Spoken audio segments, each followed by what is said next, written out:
Hallo julle, vir die wat nie my ken nie, my naam is Alicia Klein en vir die wat my ken, welkom. Abba het nou al seker oor 'n jaar lank 'n hele ding op my hart gelê om hierdie series op te neem om ander ook vry te maak, want dit is 'n journey wat ek nou al seker oor die 2,5 jaar uitstap. So ek wil baie graag dit deel. Vir al die wysheid wat Abba my genadig was om vir my te leer, sal ek baie graag vir ander wil leer. En meeste gaan ek in Afrikaans opneem, omdat ek voel ons Afrikaanse netwerk het, jy weet, nie baie goedjies tot ons beskikking nie. Maar ek praat eintlik mengels, want meeste van die goeders wat ek gaan sê, kan ek nie direk vertaal Afrikaans toe nie. Ek het dit geleer by teachers wat Abba oor my pad gesit het, in Engels, en helfte van dit maak net nie sin as jy try oorsit nie. So ja, ek vra sommer vooraf verskoning vir wie ook al dit mag pla, maar andersins glo en vertrou ek almal gaan verstaan wat ek sê. So in hierdie series gaan daar omtrent, ek dink omtrent 7 to 8 parts wees, van hoekom is ons so stak. So as jy op 'n plek is wat jy voel, weet jy, ek het nou al letterlik alles belei. Ek het nou al soveel petisies gedoen en ek kan net nie verstaan nie, hoekom kom ek nêrens nie. En dit was my vraag aan Abba gewees. Hoekom maak nie saak wat se principles ek toepas van die Bybel op finansies, dan lyk my finansies nog steeds nie altyd hoe dit moet nie.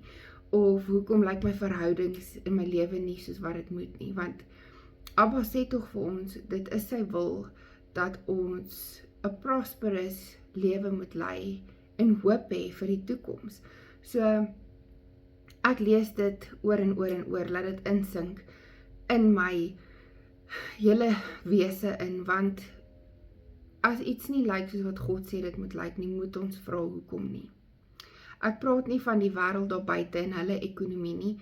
As ons grafted in die olyfboom is en ons deel 'n inheritance met Jesus, soos die Bybel vir ons sê, dan moet ons lewe anders te lyk.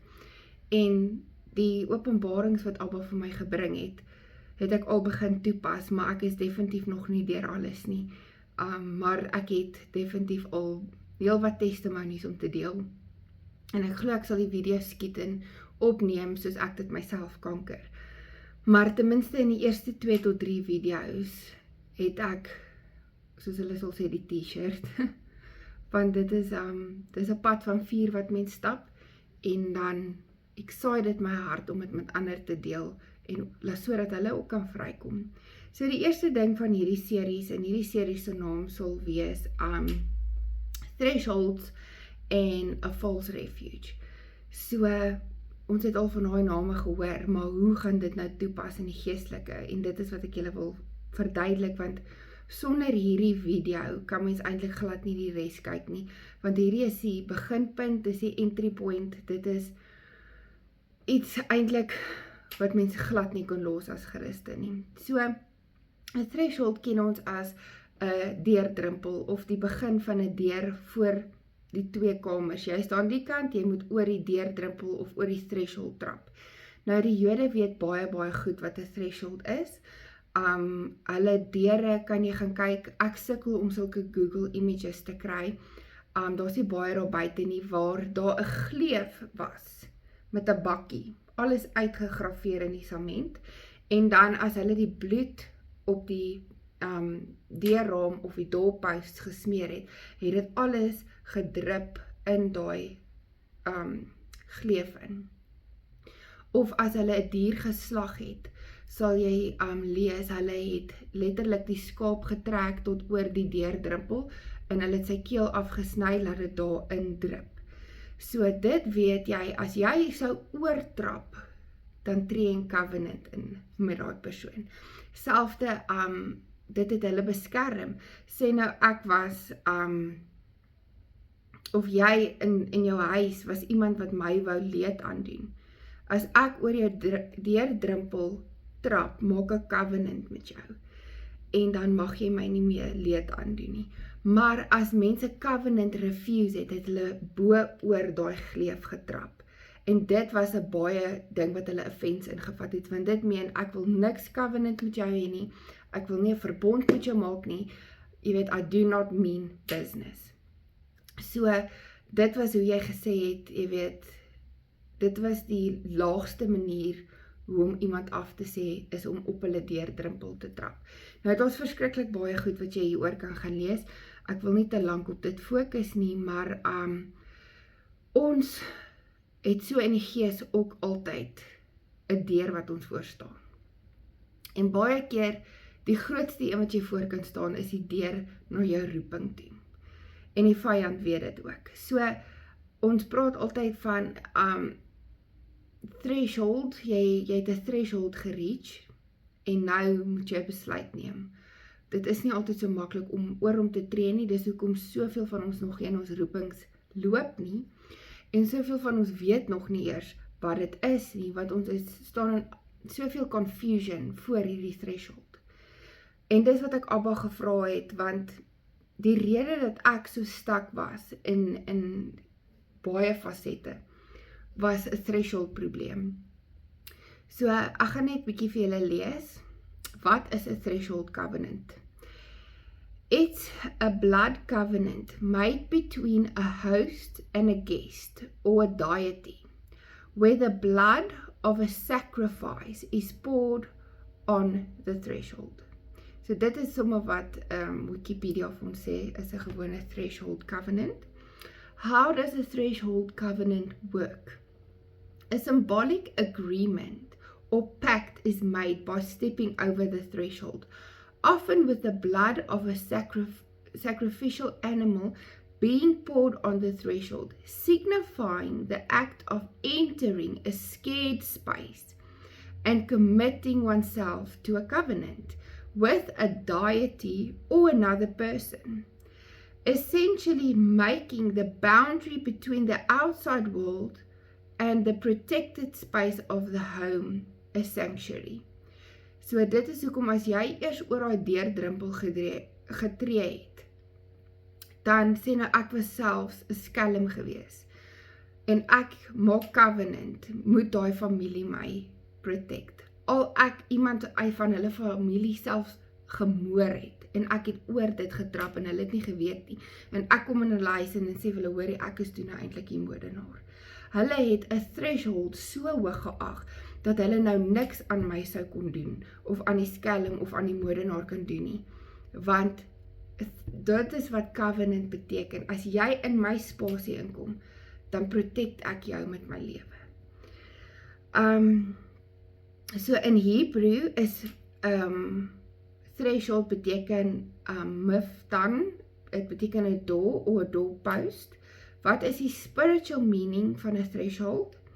A new beginning, an entrance to your calling, breakthrough, a spiritual doorway, or an opening to new things. So dit is selfs wat Google vir ons sê, is die spiritual meaning van 'n threshold is. En hoe baie van ons staan nie voor 'n nuwe begin nie, an entrance into your calling, breakthrough wat ons verwag, dit word, soms voel ons, dit word beloof en dis ons porsie, maar die deurbraak kom nie, a spiritual doorway, of a opening to new things. So nou vind ons onsself daar voor daai deur, maar daar gebeur baie goed daar, en die besluite wat ons daar neem, is wat ons mee sit tans. So dan kyk ons na 'n cornerstone, die hoek van die huis. 'n cornerstone, se definisie is, in the natural, it was the very first building block to be laid down, and it was placed where the door would be positioned, in the corner of the house. Nie soos vandag ken ons 'n deur in die middel nie, 'n deur was by die cornerstone op die hoek geplaas. The cornerstone had a shallow basin carved into it, so it could catch the blood of the animal sacrificed, dripping down from the lintels and the doorposts. So, ons lees dan in Efesiërs 2 vers 20 tot 21. So then you are no longer strangers, but fellow citizens with the saints and the members of God's household, having been built on the foundation of the apostles and the prophets, with Christ Jesus himself as the chief cornerstone, in whom the whole structure is joined together. So hierso sê dit vir ons perfek hoe lyk ons as 'n liggaam. Julle is op die fondasies gebou van die apostels en die profete, saam met Christus homself wat die chief cornerstone is. In whom the entire structure is joined together. Die hele kerk is so gebaseer op Jesus wat dan ons cornerstone is en die huis opbou. So nou kyk ons gaan later verder praat van die thresholds. Dis nou net belangrik om te onthou wat dit is en dit lyk dieselfde in die gees. So nou gaan ons kyk na 'n false refuge en 'n counterfeit covenant. So nou kan ons gaan en ons weet Abba het vir ons eie wil gegee. En met ons eie wil tree ons of met God in covenant of ons tree in covenant met die vyand, sonder soms laat ons dit weet. En die vraag is, how do I start, or how should I take the first step into my calling? En dit is nou waar 'n false refuge of 'n counterfeit covenant ingaan. En die antwoord is, identify your false refuge. So nou moet ons eers kyk na wat is 'n false refuge? En 'n false refuge is, as ek dit vir jou so kon stel, as jy absoluut in angs is, of jy is in soveel worry, in paniek, of dat iets nou net 'n major setback met jou gebeur, waartoe hardloop jy eerste? En dit mag dalk snaaks klink, want ons gaan dit noem, ag, dit is so pity, dit is so klein ding, maar jy vind comfort in iets. Waarheen hardloop jy in die midst of all chaos? So min van ons kan sê, ek hardloop eerste na God toe, want dit is nie so nie, jy was dalk nou net gefire, jy loop uit daai kantoor uit, daar gaan nou 'n paar actions volg wat jy gaan doen, of soos party mense sinne is koffie. Ek weet na my eerste swangerskap was dit my false refuge. As ek net nie meer kon cope in die dag nie, of die dag het te lank gevat, het ek daai koppie koffie gaan maak en ek het emosioneel gesit en gesimmer saam met daai koppie. En dit is dingetjies in wat ons comfort invind. Enigiets wat ons comfort invind wat nie God is of nie Jesus is of Holy Spirit nie. Ons hardloop nie na die Trinity toe in enige vorm nie. Ons hardloop na ander goed toe, en ek gaan nou vir julle 'n paar noem, want baie keer sal mense sê, nee, ek het nie 'n false refuge nie, en dan vra jy God om dit vir jou te begin uitwys, dan sien jy, joh, ek het 'n hele paar. So julle eerste vraag mag dalk wees, ek kan nie sien hoe hierdie belangrik is nie, ek kan nie sien hoe hierdie my terughou van my calling af nie. Maar gee net kans, dat ons net met die verse begin, en jy sal sidder soos wat ek het, om te sien wat se groot impak 'n false refuge op mense lewe het. So as jy even net 'n refuge gaan Google, dit is 'n plek van toevlug, soos 'n tentjie, dis nou nie fisies, 'n plek waar jy gaan om, jy weet, toevlug te kry, en comfort te kry, en okay te wees. Okay, so ek het hier geskryf,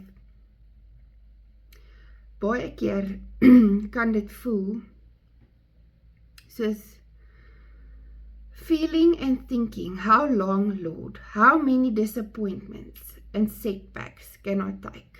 Dit is wat ons contemplate in hierdie false refuge. Ons dink goed soos, did I even hear God's voice? Or was it just my heart's desire? Maybe never had I ever had enough faith. Or did I pray the perfect prayer? Or was that even God's will? So ek het ook hier geskryf, where do I run to in extreme disappointment, or when I feel anxious and betrayed? That will be your false refuge. C.S. Lewis wrote, Human history is the long, terrible story of man trying to find something other than God, which will make him happy. Is dit nie presies wat dit vandag is nie? Ons jaag so na goed om ons net gelukkig te maak, maar meeste van dit is net vir 'n uur tot 'n dag en dan fade daai joy. Dit is nie 'n everlasting joy nie. So die vraag is wat ons moet vra is, where do you go when life slings a disappointment at you? Wat is jou eerste ding? Soos die ander ding wat ek gedoen het, is om uit te zone.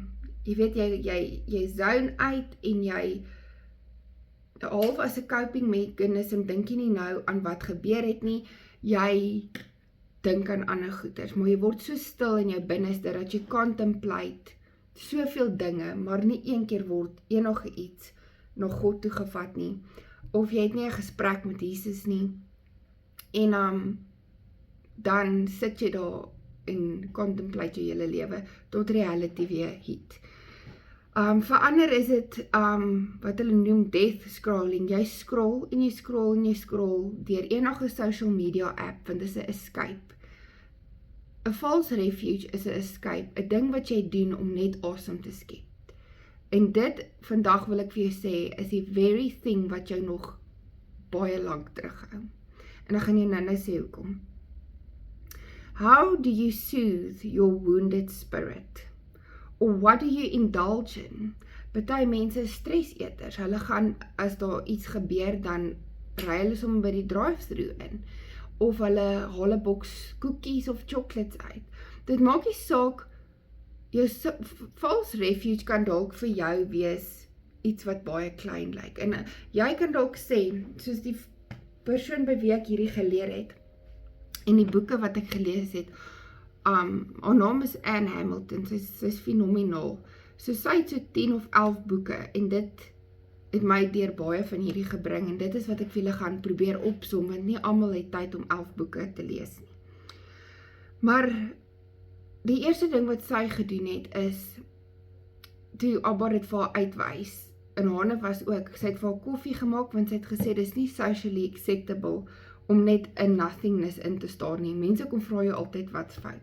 Maar mense los jou uit as jy 'n koppie tee of koffie voor jou het. Of jy's op jou foon. So sy het gesien, okay, as ek my koppie koffie maak en ek kyk net vir die stoompie, kan ek hier in my kop besig wees. Mense gaan nie vra nie, want dit is socially acceptable, om met 'n koppie koffie alleen te sit. En die een dag toe het sy ook 'n massiewe teleurstelling. En dit was toe die 27ste keer wat sy hierdie teleurstelling het. Sy het probeer 'n boek publish en dit het nie gewerk nie, en elke keer het hulle gesê nee, nou nie, of daar's te veel spelfoute, of die sinskonstruksie is nie reg nie, en elke keer was daar net 'n rede gewees. En die een dag het sy weer 'n setback en sy hardloop toe na haar vriende toe. So dit kan ook 'n false refuge wees, jy hardloop na iemand anders toe, of jou spouse, of jou beste vriendin, en hulle hoor jou hartsake heel eerste. En dis wat sy gedoen het, sy het toe met 'n groep mense gepraat, en weer eens vir die hoeveelste keer was hulle so supportive gewees, en hulle sê vir haar, ag, maar jy het resilience, jy is dikvellig, jy het uithou vermoë, well done. En sy sê toe, ja, hulle probeer hulle bes om haar te comfort, maar toe sy nou finally by die huis kom, toe start sy daai keteltjie op, en sy sit daar met haar koffie, en sy dink sy, by haarself sit sy, en sy sê, Here, ten minste is ek resilient, ten minste het ek patience, en ek's dikvellig. En sy sê, dit is die eerste keer wat sy ooit die hemel hoor lag het. En sy sê, dit was so audible, dat sy om haar gekyk het, of daar nie raar nog iemand in die kamer is besig om vir te lag nie. En sy sê toe, God, are you laughing at me? En hy sê, ja, ek lag, want jy sê jy's resilient, jy sê jy het uithou vermoë, jy sê jy het patience, maar die eerste ding wanneer jy 'n setback het, hardloop jy na koffie toe. Hy sê, het jy al ooit uit die 27 keer gedink om na my toe te kom, en te vra wat is die eintlike probleem, dat ons dit kan oplos? En sy sê, dit is soos 'n ton of bricks, wat op haar val, en sy dink toe net, nee, ek het nog nooit na die Here toe gegaan, om eintlik te hoor hoekom het ek hierdie setback nie. En sy sê toe vir die Here, ja, maar dis net koffie, dis nie drugs nie, of dis nie pornografie nie, dis nie daai high level goeders nie, sê sy vir die Here. En die Here sê toe vir haar, dit maak nie saak nie, of jy my met iets kleins replace, of met iets groots, ek word replace. En sy besef toe, okay, Here, U het 'n punt, hoe gaan ek te werk? En die Here sê, ons gaan eers deel met jou false refuges. En as jy bereid is, sal ek hulle almal vir jou uitwys, maar dit gaan nie 'n maklike proses wees nie. Want jy gaan hulle moet opgee, en jy gaan jouself moet train, in die mids van chaos, wanneer daar iets gebeur, gaan jy doelbewus eerste moet hardloop na God toe, of eerste moet hardloop na Jesus toe.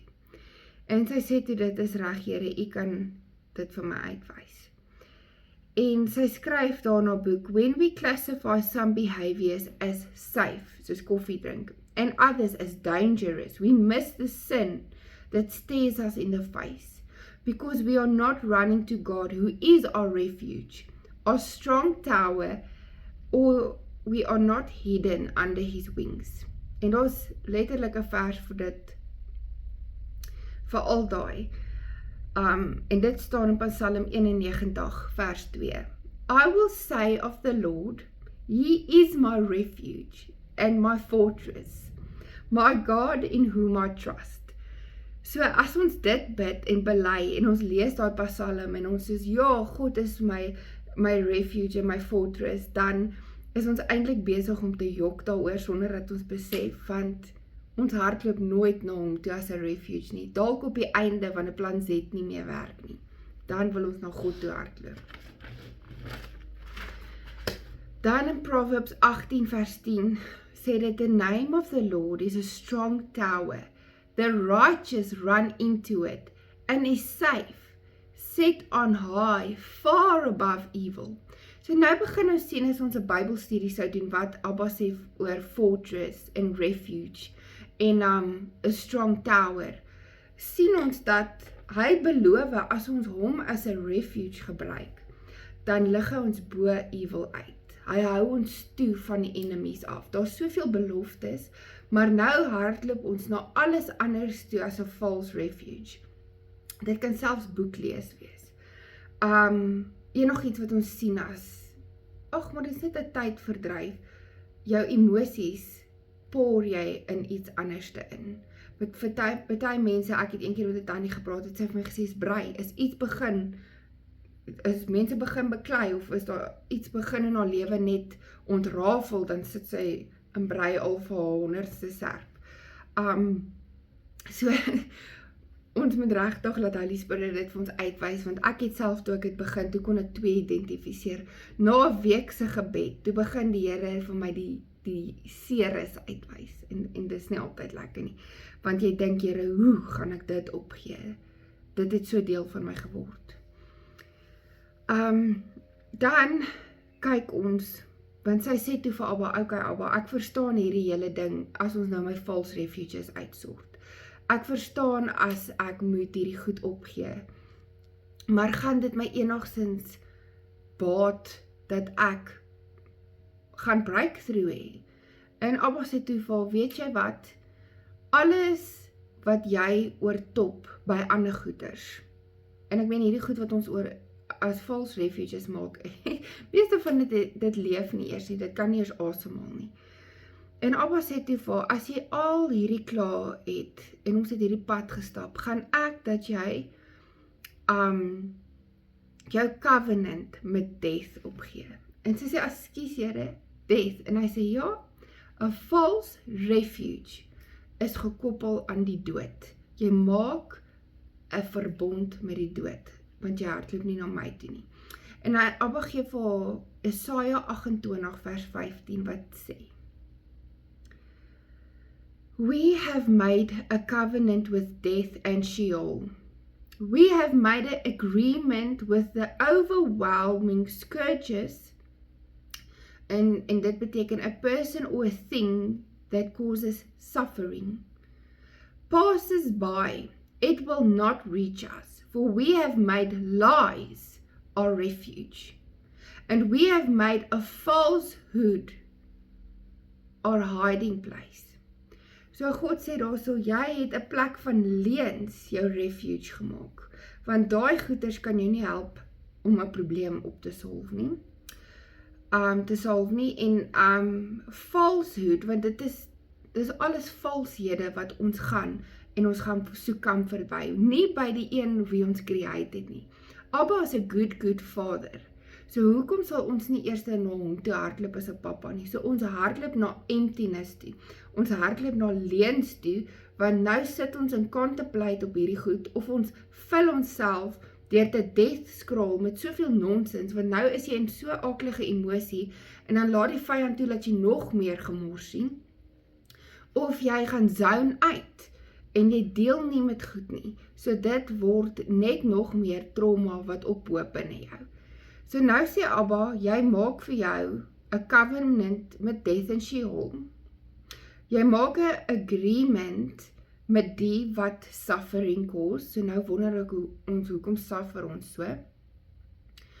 And you have made lies a refuge, and you have made a falsehood your hiding place. Nie meer Abba wat jou refuge is nie, en dit was nogal scary. Now think, can Jesus truly be one with us if we have a covenant with death? Because he is the resurrection and life. Jesus staan vir resurrection and life. As ons in hom is en hy is in ons, dink ons dat hy sal dit oukei vind as ons dan gaan in 'n covenant maak met die dood. Hy sal onmoontlik nie oukei wees daarmee nie, want dit is presies wat hy overcome het, is death. Want dit is hoekom ons sê, death, where is your sting? Jesus het gegaan en hy daai sleutels gaan vat van die dood. Want dit wat ons nou in hom het, is net 'n treukie oor in everlasting life. Nie meer deur die deure van dood nie. Maar nou gaan ons, en nie meer na hom of na God toe te hardloop met ons probleme nie, gaan sluit ons 'n covenant met death. En dit is wat Abba toe vir sê, jy experience death in jou finansies, jy experience death in relationships, jy experience death in breakthrough en in jou calling, omdat jy die covenant met dood gesluit het, en nou, al wat jy gaan sien is dood, want die vers sê vir ons, it causes suffering. So Abba sê toe vir haar by einde, weet jy, dis nie altyd dat jy 1000 goed moet gaan probeer skoonmaak in jou bloedlyn nie. Ja, dit is goed. Maar hierdie wat ons so stak is, en ons sien net death in al ons fasette van ons lewens, is self-inflicted. Dis wat Abba probeer vir haar verduidelik, dit is self-inflicted, omdat ons nie die waarheid geken het nie. Maar Abba sê, daar waar ons nie kennis het nie, het hy genade. So, dit was nogal vir my baie scary, want toe besef ek bring nie my finances na God toe nie, ek bring het na Abba toe, wanneer dit nou al op die verge is van jy wil uitpaas, want goed moet betaal word.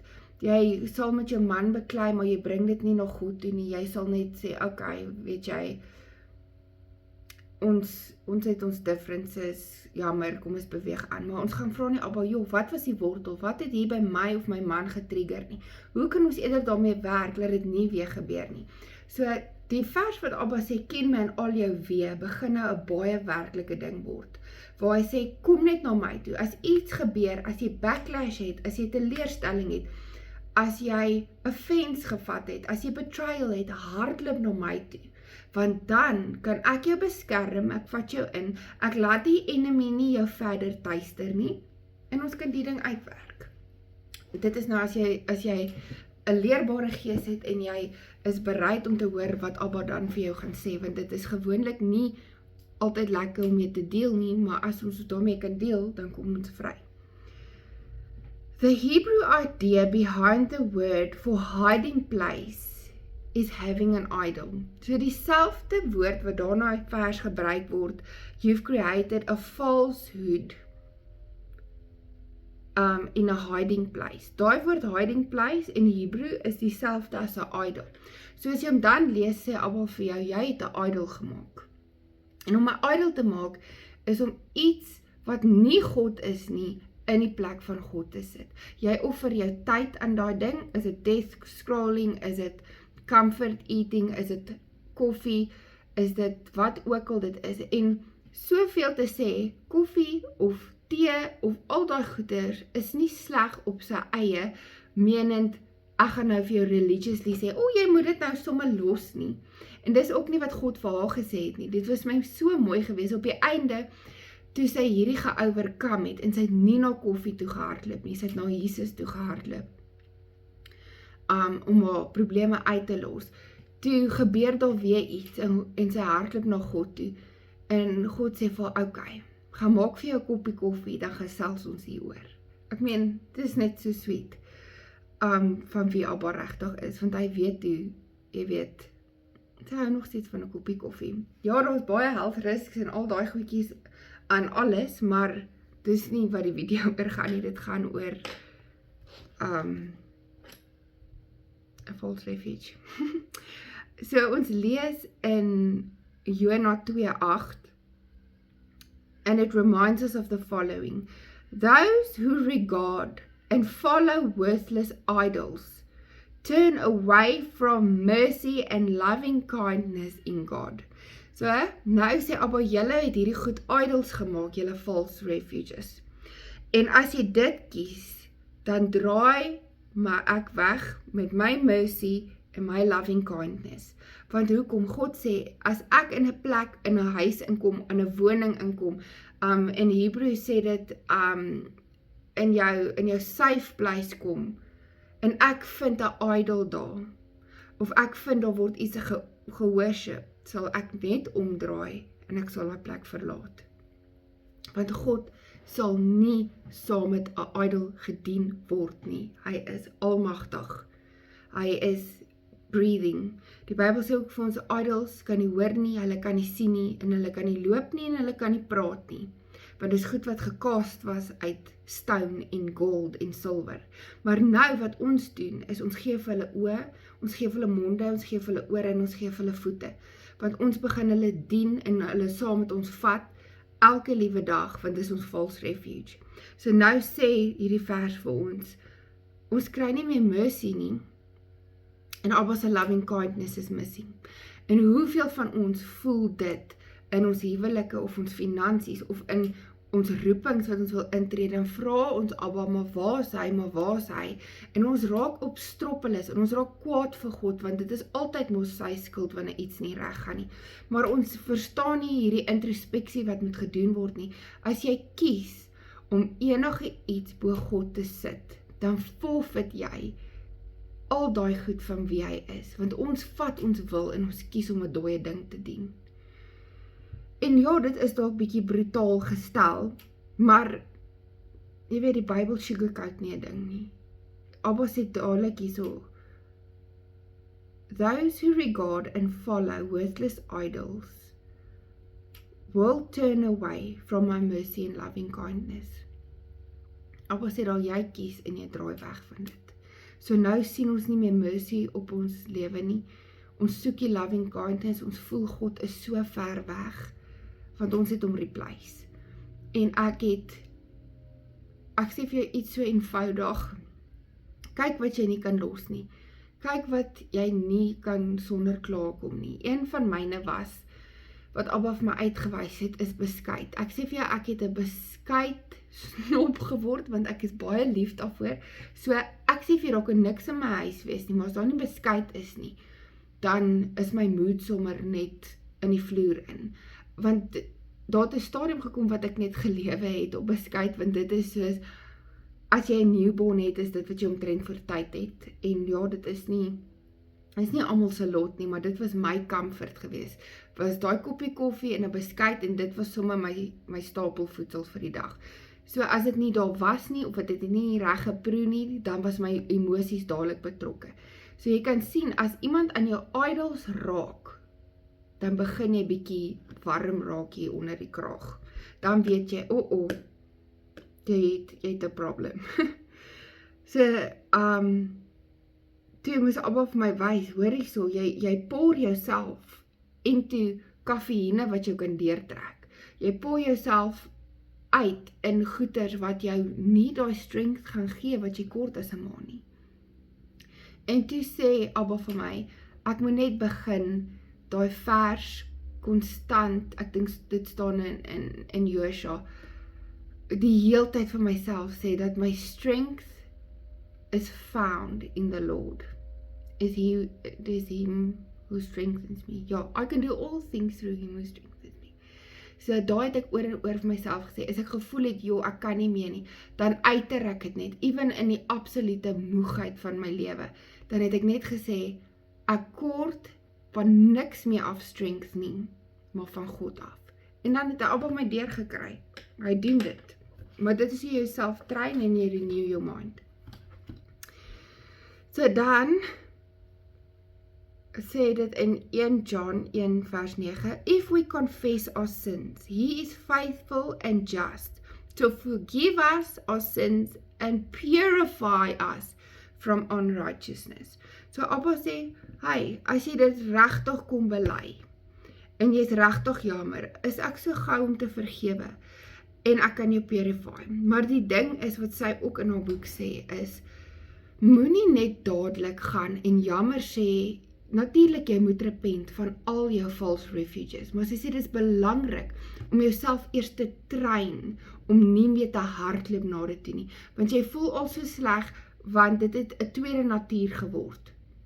Wanneer jy nie lekker voel nie, vertel jy op die foon, as jy nie lekker voel nie, gaan vat jy daai lang bad, en al daai goeders word jou false refuge. Nou sê jy jammer, Here, hier vind ek myself alweer, ek is down in the dumps, en ek het nie na u toe gehardloop nie, ek het weer na 'n false refuge toe gehardloop. So dis wat ek gedoen het, ek het gesê, Here, u ken nou my hart, u verstaan, ek wil hierdie idols uit my lewe uit hê, ek wil al hierdie idols divorce, ek wil hulle covenants nullify, ek wil niks meer met hulle in gemeen hê nie. Maar ek moet nou eers myself uit hierdie habits uitkry. So Heilige Gees, asseblief help my, strengthen my, en alert my voor ek daai goeders doen. So toe het ek gesê, Abba, ek is jammer daarvoor, maar ek kort nou mercy, waar ek deur hierdie periodes gaan om hierdie goed af te leer, en te begin leer om na u toe te hardloop. So dit is nie altyd wys om dadelik jou covenant met death te gaan nullify nie. En ek sal op die einde my e-mail los, ek het 'n baie oulike gebed om, wat op Rita McPherson se site was, om uit die covenant met death en Sheol te kom. Dit is baie kragtig. Maar dit help nie, jy gaan doen dit, en jy nullify alles, en jy sluit af met jou covenants, wat jy gemaak het met death, deur false refuges en idols te gemaak het in jou lewe nie, en dan môre doen jy dit weer nie. So train jouself eers, vra vir Abba om grace nou oor jou lewe te bring, dat hulle nie mag aan jou torture, soos die skrif sê nie, maar dat jy onder daai genade gehou sal word, en regtig dan probeer, en Abba vra vir sy hulp. James 5:16 sê, confess your sins to one another, pray for one another that you may be healed. So dit is een van Abba se amazingste skrifte, as jy daai twee vat, en daar staan, kom confess your sins, dit is 1 John 1:9, confess your sins to God, and he will be faithful to forgive and to purify. Dis die twee goed wat jy gebeur, maar nou, interessant, sê Abba in James, if you confess your sins to one another, and pray for one another, then that you may be healed.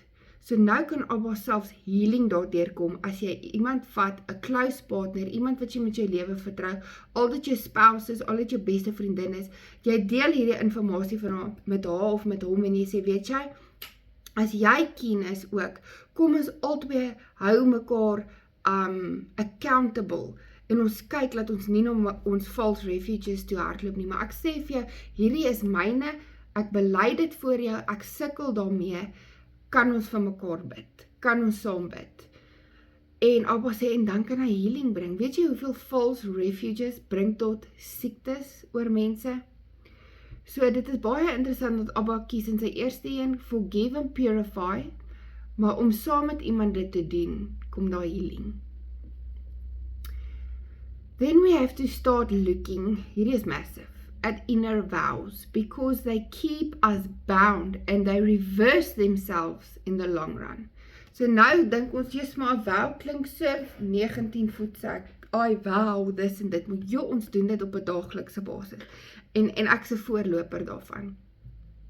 So this vows can look something like, hierdie is nou inner vows. I'm never good enough. I will never make it. You can never trust anyone. I'll never be like my father, or I'll never be like my mother. People are thieves and should not be trusted. It's me against the world. Love never lasts. So, ons uiter iets. Abba sê, jou rod of authority in die gees wat jy gekry het, waar lê dit? In jou tong. So, Abba sê, hy het vir ons authority gegee, om co-creators te wees with Christ. Dis wat die vers sê, co-creators. So nou sê hy vir jou rod of authority kan co-create saam met Jesus. Wat is jy besig om te create in jou lewe en in ander se lewens met wat jy praat? Dis 'n massive ding. Maar as dit nie vir ons insink nie, dan is ons loose cannons. Ons is loose cannons met ons monde, veral oor onsself. En hier is die eerste een wat die Here vir my uitwys. Ons het hierdie ding wat ons altyd doen, wat ons vriendinne by mekaar kom. Ons noem dit Ladies Who Lunch. Dis 'n baie lekker dag en ons sien altyd uit daarvoor. En maar elke keer vir die eerste 3 kere wat ons dit nou al gedoen het, dis so 1 keer 'n maand, dan gebeur daar iets altyd by die huis. Iemand soek my, die koerier bel my. Jy weet, freaking die popos wat die fans kan strike, is 'n hele boks wat gegooi word na my fan toe. En ek voel net, Here, wat gaan aan, want as ek by hierdie huis kom nie, dan is ek livid, want ek sê vir almal, ek vra 1 dag uit 'n maand uit vir myself, nie baie nie, net daai 1 dag, en dan sal julle almal nie kan klaarkom sonder my nie, maar nou op pad huis toe, dan begin ek goed sê, dis altyd op my dag, alles sal verkeerd gaan op my dag, ek vra net 1 dag, Here, kyk hoe jy weet, ontrafel hierdie dag, en kan julle hoor, kus, na kus, na kus, en die 4de keer gebeur dit weer, en ek is nog nie eers 1/2 saam met my vriendinne nie, en ek sal klaar, hier kom boodskappe deur, hier gebeur hierdie ding, nou is daar hierdie fout, en dis probleme wat ek moet oplos, en ek voel net, of my hele wêreld in mekaar sak, en jy mag dink, ag weet jy Alicia, dis so selfsugtige ding, maar, as jy soms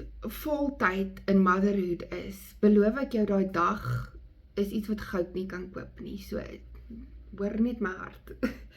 En ek sal dit opgee as ek moet, enige tyd vir my gesin, maar ek meen nou net, dis nou wat gebeur op die dag, en nou ry ek huis toe, en nou praat ek met my een vriendin wat saam my gery het, oor hierdie false refuges wat ek geleer het, en die inner vows, en ons probeer toe nou een van hane te kry, en te breek, en so aan, en ek kom by die huis, en ek sê net vir die Here, my hart is so seer, ek verstaan nie, hoekom word ek so aangeval nie, want jy wil mos dat klaar die enemy bly, ek verstaan nie, dit is insane, dit is klokslag, en dit gebeur elke keer, en toe sê Abba vir my, kom ek vat jou terug, na jou inner vows toe, en ek hoor alles wat ek uitspreek, oor hierdie lunchdaal, oor die popos wat die fans strike, almal wat my soek, ek kan net nie 'n dag vir myself hê nie, letterlik, my rod of authority, co-creating with Christ, sê, sit dit daar buite, ek kan nie 'n dag hê nie, alles gaan verkeerd gaan, ek create dit, sound keeps traveling, gaan kyk wat sê science, daar is nie 'n einde aan sound nie, sound vibrate tot in ewigheid in, dit is hoekom God die hele wêreld kon create met sound, en dit is nog steeds daar, want sound hou aan, en toe slaat ek nou hierdie harde epiphany, en die Here sê vir my, is nie die vyand nie, jy is jou eie vyand, en jy gee al hierdie legal right, op 'n silver platter, vir die vyand, deur al jou inner vows, so, al wie kan sound stil maak, is die bloed van Jesus Christus. So bring vir my daai vows, kom repent en vra vir die bloed van Jesus om dit stil te maak. En so het ek dit gedoen en toe het die Here vir my gewys dat, want partymal kan jy nie al die vows onthou nie, en ek sê toe net op die ou einde, Here, is daar enige vows is wat ek vergeet het, vra ek dat Jesus namens my sal praat, want die Bybel sê vir ons, Jesus is jou advocate, hy is jou advokaat, en 'n advokaat vergeet niks. So, en so het almal dit heeltemal oor my lewe gebreek, maar ek moes toe waak, dat as daar ietsie sou nou net opduik of verkeerd gaan, dat ek nou nie weer in 'n put gaan lê en my wonde lek nie. So ons moet baie keer vir Abba begin question, hoekom lyk goed in ons lewe soos dit lyk, en was dit ons wat die enemy legal right gegee het? Want onthou, die Bybel sê, Satan's sy verdict was cast upon his head. Dit is klaar verby. Die Here het klaar gesê wat met hom gaan gebeur. Sy sentence is klaar vir hom gegee. En dit hoef nie nog te gebeur nie. Dit sê, toe hy uitgegooi was, het die Here dit gedoen. So nou het die Here sy reg weggevat, maar nou het ons massiewe wille. Ons is co-creators with Christ, sê die Bybel. So nou wat doen ons? Ons gee hom reg met ons eie wil, met ons eie rod of authority, en ons pluk daai vrug daagliks. En wat doen inner vows? Altyd sal mense sê, ek wil nie soos my ma word nie. En dan kom hulle 30, 40, hulle is getroud met 'n man, en hy ken hulle ma, en eendag sê jou man vir jou, jy's nes jou ma, en jou hele lewe wil in mekaar intuimel.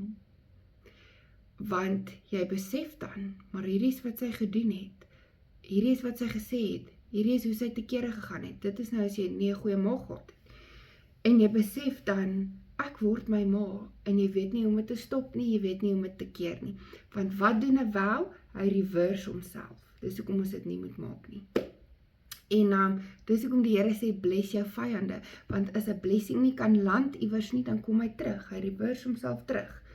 En nou sit jy met daai stres van die vow wat jy gemaak het, maar nêrens besef jy, dit is jy wat die hele tyd gesê het, ek gaan nie soos my ma word nie, en daai ding reverse op jou. Ek sal nie so arm wees soos my gesin nie. Ek sal nie die foute maak wat my pa gemaak het nie. Ek sal nie so alkoholist wees soos wat my oupa was nie. Daai goeders, dit kom terug, dit reverse terug. Daar's ander ways om te praat, en ons moet onsself daarin train. Ok, dan kan ons kyk na 'n generational vow. Dit is wanneer die familie iets uitgespreek het, soos die van die Merwes sal nie so laag daal, dat ons byvoorbeeld slaap op die straat nie. En nou later langs die lyn, slat poverty iemand so hard, hulle slaap op die straat. Want iemand in die familie was 'n wysneus, wat lekker namens die familie gaan vows uitspreek het. A generational vow passes down the family line unchallenged, and it even forms a belief system. So daar kan oupa wees wat gesê het, ek kan nie eers 'n simpel voorbeeld dink nie, maar hy kan net gesê het, kerk is nie vir ons familie nie, die kerk steel net jou geld. Daai kinders en kleinkinders hoor dit en hulle glo dit, want dis 'n generational vow wat ingesit het. Dis nie die waarheid nie, maar oupa het besluit om namens die familie te praat. Of daar's 'n tannie in die heat of the moment, dan sê sy, ja, al wat hierdie ek draai nou dink ons hierdie vanne, sit jy maar van in, sy seuns, al wat hulle ooit is mans wat drink. Hulle het geen ambisie nie en hulle sal nêrens in die lewe kom nie. En net daar spreek sy vir soveel generasies vorentoe, as daar seuns gebore word, spreek sy luiheid oor hulle, sy spreek poverty oor hulle, sy spreek enige iets om hulle te boycott in die lewe. So nou moet ons soms vir die Here gaan vra, Here, is daar generational vows wat gemaak was, wat nie gechallenge word nie? Want wat meen het om iets te challenge? Jy steek jou hand op en sê, God, tot hier toe en nie verder nie, dit eindig by my. Want hierdie hou nie verband met jou woord nie. En dan stop jy daai ding. Nog examples wat ek hier het, no one in this family will ever be successful. We will always be poor. No one in this family has a brain to become a doctor. Nee? Hoeveel keer sal mense dit sê? Of, freaking een van die wat die grootste is, soos niemand in ons familie kan hoëgraad wiskunde doen. Jy moet dit maar aanvaar. Okay? Generational vows keep us from stepping into our calling. Personal vows, selfde ding. A perfect example is Gideon, who had to deal with his father's idols before he could rescue the people of Israel. So nog voor hy die mense van Israel kon red, toe moes hy eers met sy pa se idols gaan deel, sy false refuges, toe kom dit af in die bloedlyn. Repentance means complete reset of behavior and a lifestyle and carrying the fruit of the Spirit. So om te gaan repent vir 'n vow of 'n false refuge, meen, Here, ek gaan nie weer daai ding activate nie. Ek kies dat my rod of authority repent vir daai ding, dat Jesus bloed dit kom stil maak, maar ek gaan dit nie weer doen nie. We always exhaust every option, then only turn to God and ask for His help, wanneer ons nou al alle avenues offers. Then Paul's words dawn on us in Romans 7:15. I do not understand my own actions. I do not practice what I want to do, but I'm doing the very thing I hate. So daar draai vir ons op te sê, kyk hierso, ek doen nou wat ek nie gesê het ek wil nie doen nie. Dit is 'n vow besig om te reverse, want hy het dalk iewers in sy lewe gewou, ek gaan nie weer hierdie doen nie, ek sal nie hierdie doen nie. En dan sê hy, as ek myself vind, dan doen ek dit. Now a thing to look out for after you repented is a test. There's always a test when you least expect it. Did you truly give up that false refuge and idol? I say to God, here I am. Please help me. So, wat dit sê is, as daai intense toets kom, nee, want nou is ons lekker, ons is nou reg vir hierdie ding, ons het hierdie begin identifiseer hoekom goed so 'n bietjie whack lyk in ons lewe en ons besef toe, maar my ouma het dit altyd gesê, ek het dit gesê. So nou begin ons inner vows te breek en generational vows te breek. Ons begin te repent vir ons false refuges en self die wat van jou ma af kan kom. Jou ma het jy dalk gesien as 'n kind, dis hoe my ma gekoop het, dis hoe ek nou koop met goed vandag. Dit moet gebreek word. Maar nou kom daar weer 'n geleentheid in jou lewe waar daar iets gebeur. Want die Bybel sê ook vir ons gaan nie maanskyn en rose hê nie, as ons kies om gerus in te wees, and if we choose Christ, we take the same in His sufferings. So, ons kan nie net verwag, dis als laat die daar nie, ek dink nie, ek hoef dit vir julle te verduidelik nie, maar ons het weapons mense, ons het God, ons het sy hele army, ons moet net weet hoe om dit te gebruik. Maar eerste van alles moet ons nie gecontrol word deur ons moed nie. Ons moed maak ons rod of authority wat jou tong is, gebruik en sny in alle rigtinge en die vyand smaal so, want nou sê so, nou het ek reg daar, nou het ek reg daar, nou het ek reg daar, en nog vir 'n freaking soveel families vorentoe. Dis insane. So ons moet eers leer om ons to keep your mouth shut, to train your mouth. Wanneer jy voel, hier gaan ek iets uiter, dan, jy weet, trek jou luisel styf. En vra ook vir die Here vir hulp, maar nou kom my toets, iets gebeur. Vra vir Heilige Gees, as hier iets gebeur, bly vir my sê, hardloop na Jesus toe, hardloop na God toe, moenie na iets anders toe hardloop nie. Want soms kan jy nog steeds na God toe hardloop. 'n uur daarna voel jy, ek het mos met hom gepraat, en dan gaan jy nog steeds na false refuge toe. Ek het dit ook gesien al gebeur. Okay? So, 2 Chronicles 16 verse 9 says, the eyes of the Lord range throughout the earth to strengthen those whose hearts are fully committed to him. Hoe mooi is dit, die Here sê, heel dag kyk hy reg deur die aarde, om te kyk wie se harte is fully committed onto him. Ek sê vir jou om God te begin vra vir hulp in goed, en nie mense eie wil die hele tyd te doen nie. Dit maak regtig 'n massiewe change in jou lewe.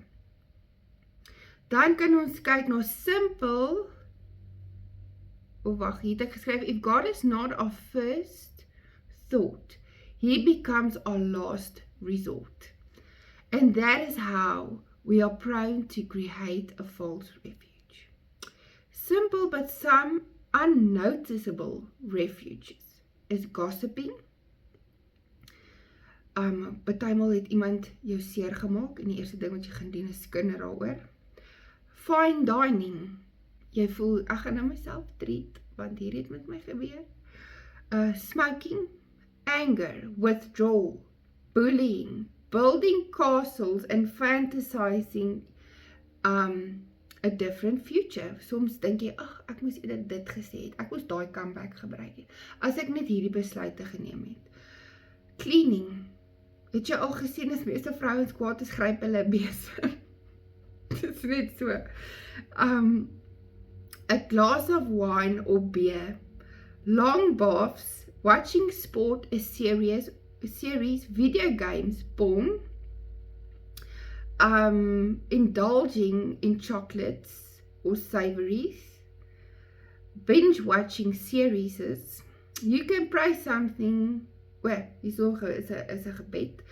You can pray something in the line of, Father God, I resign as protector of my own life. I ask for a mantle of protection from you, God. I choose to hide in Jesus. Holy Spirit, please show me any remaining vows, false refuges and dormant refuges I forgot about. Daar kon iets wees wat jy gedoen het toe jy klein was. Lisa Gunner once said on a YouTube video describing her total loss of faith in God. Dis is 'n vrou wat 'n video gemaak het wat net gesê het, kom ek vertel julle hoekom ek nie meer faith het in Abba nie. And she said this, my whole perspective on faith has been a transaction. I am not good enough. If I pray enough, if I believe enough, then I'll get the blessings. So sy het gesê, alles in Christianity voel vir haar soos 'n transaksie. As ek maar net genoeg bid, of as ek goed kan bid, as ek langer kan bid, as ek kan bid soos daai persoon, as ek maar net ook 3 ure kan worship aan een. This is what we call to manipulate God. A God belief system. You only get what you put in. We have to perform for God's approval, giving to God to get from him, rather than giving to express our love. So nou dink ons, dis altyd 'n transaksie. God sal my liewer hê as ek Shabbat hou. God sal my liewer hê as ek sy feeste vier. God sal my liewer hê as ek gaan staan en preach by 'n pulpit. God sal my liewer hê as ek nie 'n false refuge het nie. Al daai is leuns. Alles is leuns. Want as jy 'n bietjie studie gaan doen, sê Abba, you can only please him by faith. Om te glo en in sy seun te glo. You can only please him by faith in worship, uit liefde uit. Ek weet tot van 'n amazing story oor tithing, waar 'n tannie seker al vir 52 jaar getithe het, because the church said so. En die een dag gee sy haar laaste en sy huil. En die pastoor kom na haar toe en hy vra wat's fout. En sy sê, ek gee altyd, ek tithe altyd, maar ek sien nie die blessings nie. Ek sien nie alles wat beloof word in die protection van tithing nie. En dit is of Holy Spirit dadelik deur hom praat, en hy sê vir haar, yes, you have been tithing as a transaction, but have you ever tithed out of love? En dit is 'n major ding vir Abba. As hy ons wel vra om iets te doen, dan verwag hy nie 'n lang gesig en skouers wat op die grond sleep nie. As ons begin leer om goed net te doen, want hy vra ons en ons is lief vir hom, gaan dit baie anders te lyk as wat ons wil alles doen om God te please en ons dink, dit gaan my 'n beter Christen maak. Dit gaan my nou merits gee agter my naam, want dit is nie hoe dit werk nie. Abba sê, it's not by your works that you are saved. So, dan raak ons kwaad om te sien, joh, ander is net madly in love met hom, en hulle lewe lyk beautiful, omdat hulle het op 'n plek gekom om te weet, as ek van nou af iets doen, is dit hoekom ek so lief is vir God wat my gemaak en create het, en al ek niks uit dit uitkry nie, is dit ook okay.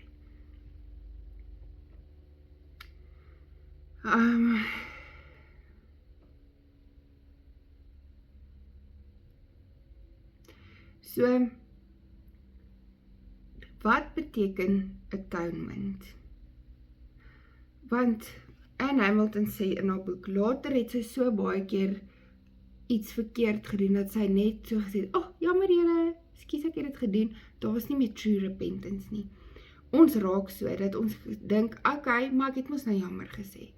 Daar is nie meer 'n heartfelt repentance nie, en die eendag toe sê sy, Abba, ek's jammer ek het dit gedoen, en hy sê toe net vir haar, natuurlik om haar nou te leer, you've not been forgiven. En sy skrik so groot, sy sê, half askies, want nou wil jy sê, maar jy het Jesus gestuur, en Jesus het gesterf vir my sondes, wat gaan nou hier aan? En Abba sê toe vir haar, you are not forgiven, want jy het vergeet wat dit beteken, om werklik die bloed te apply, en jammer te wees, en dit nie te doen nie. Want hierdie skietgebed jammertjies kom nie uit 'n plek van heartfelt repentance nie. En Abba sê toe vir, you have forgotten what atonement means. En Heilige Gees sê vir haar so mooi, split die woord op. At one mint. Atonement. At one mint with God. Om een te wees met hom. The very thing we lost in the Garden of Eden. That Jesus had to sacrifice his life for to get back for us. Om weer een te wees met God. En as jy weer een is met hom, dan repent jy op 'n ander manier. But our fragmented souls think, what can we add to all the sufficient sacrifice of Jesus? What else can we do to help God save us? Dis wat ons dink, as ek al hierdie goed doen wat God van hou, as ek al hierdie doen in die Bybel, as ek al hierdie goed reg doen, begin ons teruggaan na 'n baie wettiese manier toe, en daar is geen mercy nie. En ons vergeet hoekom het Jesus in die eerste plek gekom, om daai massas sin te vat, en dit te nullify, en te sê, okay, jy kan terugkom tot Vader toe. Ek het my lewe gegee, sodat jy weer kan terugkom na jou Pa toe. So daar is nie iets wat ons kan bylas, by die all-sufficient sacrifice wat Jesus vir ons gedoen het nie. Maar dit is belangrik dat ons verstaan, om nie daai sacrifice, wat Jesus vir ons gedoen het, goedkoop te maak nie. As ons gaan jammer sê, moet ons regtig reg wees om jammer te sê. Ons moet reg wees om daai ding op te gee.